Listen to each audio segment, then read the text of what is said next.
is Mrs. Treasure Chinedu Oba, and I'm a lecturer in Abia State College of Education Technical, Arochukwu. Then the Department of Building Technology. I came for this program on quality assurance, ensuring quality assurance for TVET programs. The program is being sponsored by Ford Foundation through NBTE and organized by Abia State government.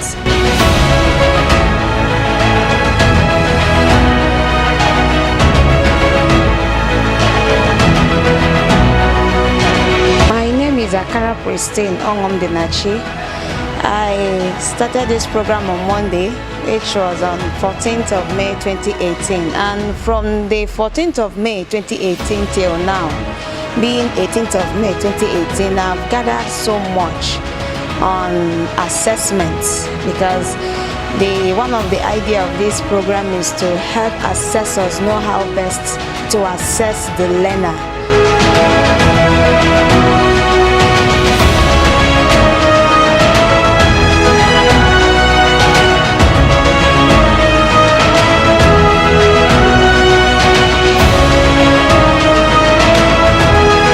My name is Jehu Umbe. I am the project engineer for Abia State E4E and also a construction trainer. I'm a construction trainer with Kiara Deluk Academy, a multi-skill acquisition and development center. We are here for a 5-day training on quality assurance assessment. Is a training organized by the Abia State government in collaboration with Abia State Education for Employment Program, facilitated by the National Board for Technical Education and sponsored by Ford Foundation. This training is geared towards maintaining standards in the industry. Like I told you, I'm into engineering and construction. If you notice, over the years, the government has been importing expatriates from abroad to come and do the construction work here. We see the Lebanese, the South Africans, they come into here to do the work that we're supposed to do. This is because there have always been a gap between theory and practical in skill acquisition.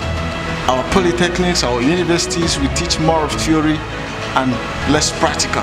So this is affecting the human output, the human workforce. There is a gap between theory and practical, and this is what the National Skill Qualification Framework is trying to bridge. I'm Ibidapo Labode. I'm a TVET practitioner, a consultant, and we are here working for E4E, that is for Abia State, that is Education for Employment. So we are working in conjunction with NBTE and for the foundation, and they are sponsoring a capacity building for TVET practitioners in Abia State. It's just a 5 days workshop, but which is totally packaged for every day from 9 a.m. till 5 p.m. What is the essence of this one? It has been discovered all over the world that skill is what develops a nation.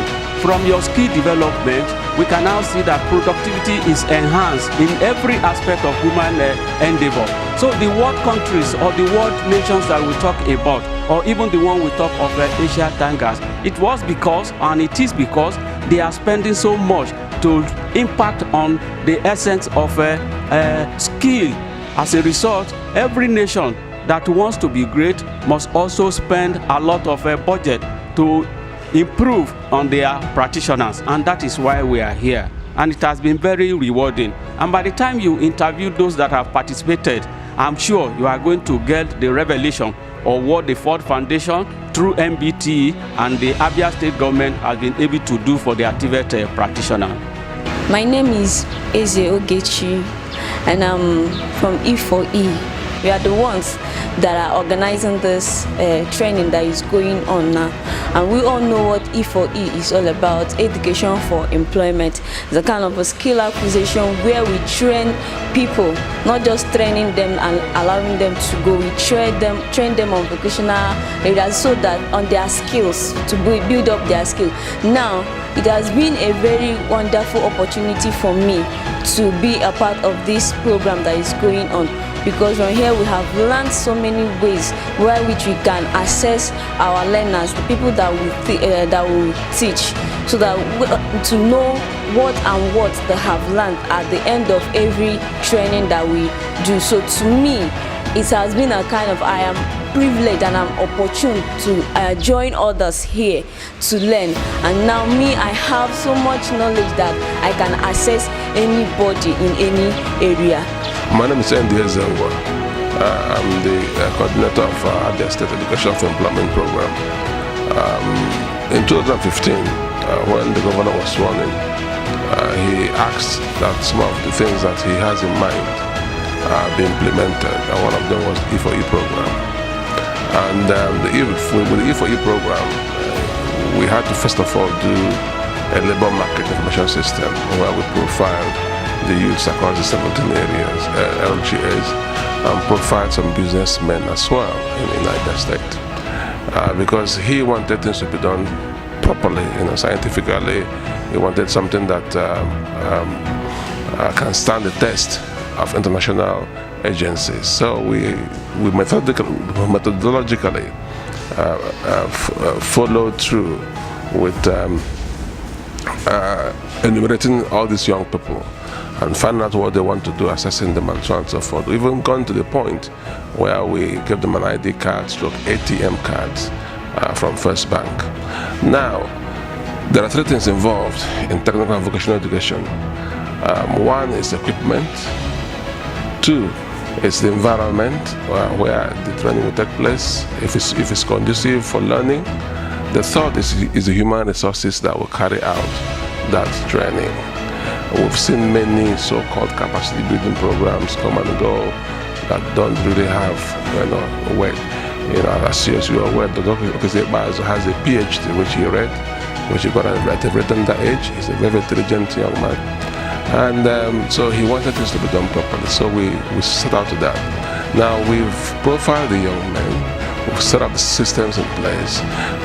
Once someone is trained, we can follow them up, with our data, and be able to tell anybody how many people we train, what they are doing after 6 months, what they are doing after 1 year, and so on and so forth. So now we have to move to infrastructure. Now, for training of 36,000 people across 17 LGAs, of course, we can't have so many institutions. So we're going to work with the small and medium enterprises in Abia State. So, which is why we went ahead and profiled over 2,000 companies that we're going to send these young men to do apprenticeship. We work with Chamber of Commerce, we work with so many other, NSQ, and so on and so forth. Now, the most crucial part is the human resource capital.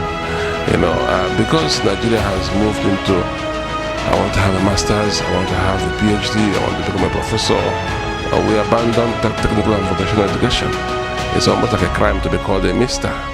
You have to attach something in front of your name if you don't have a PhD, and so on and so forth. So the drive had gone that way, and we abandoned technical and vocational education, which is the main backbone of any society. Be it China, be it America, be it Europe, you require those skilled people to be able to manage what's happening. And we lost that in Nigeria for many years. And we also lost the teachers. Okay, so most of them now are retiring. You go to any technical college, you hardly see young men there anymore. They are retiring. So it's a very, very difficult situation. And people talk about how they can skill acquisition, this and that, but nobody talks about people who are competent. Because if you cannot drive a vehicle, you cannot teach someone how to drive. As simple as that. You cannot put somebody in primary school for 2 weeks and teach them driving in theory and give them a vehicle. They will sell the vehicle. Something applies to carpentry, something applies to welding, something applies to garment, and so on and so forth. So at the beginning of the E4E program, we were having monthly meetings with both the current and retired technical college teachers, because we don't have enough. So we called back those who are retired but still able to join us, because we had to build up a critical mass of these people to be able to effectively deliver Dr. Okeze mandate in E4E. We also tried to talk to Abia State College of Education Arochukwu, etc., that is supposed to have been producing this report for us, but for lack of funding or whatever they said it was a problem, they couldn't provide these teachers that we need. So we had to rely on MBTE to be able to produce competent people that can pass on the skills to anybody. But interestingly, Ford Foundation decided to do some trial run or some training programs on the new National Skills Qualification Framework. I cannot go into that detail at the moment, but suffice it to say that there is now standardization of practice across the nation in various skills. So I was on my own. MBTE called me and said that Abia State has been chosen as one of the states for this pilot program. It was Kano State, Lagos State, and Abia State. I said, why? They said because of Dr. Bazo's drive with Abia E4E. They're very impressed on the way it's been set up. It's attracting donor agencies, it's attracting the federal government, and they want to support the governor. I said, okay, that's fine. So they came in and they ran a program. And that program, if we were to pay for it, it would have cost us almost about 3, 4, 5 million. But it was done free of charge because of the foundation that the governor has laid in this sector, and that's why they came in. So, but the training is only one out of three sections to make someone a qualified assessor. So we've done that one. We're also going to make a memo to the governor to see how we can raise money for the other two, so we can now start having competent people. So it's a system that will continue.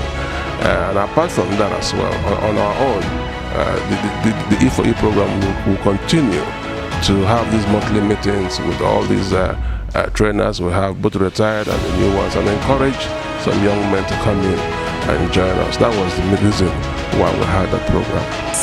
What I've gotten from this training, I pray I'll be able to imply them and use them at the appropriate time when the opportunity is being given to me. We have really benefited, and I'm proud and confident that we will utilize what we have learned to the best of our ability. Thanks to the other state governments, thanks to other state E4E coordinator, thanks to MBTE, and thanks to Ford Foundation for this wonderful opportunity.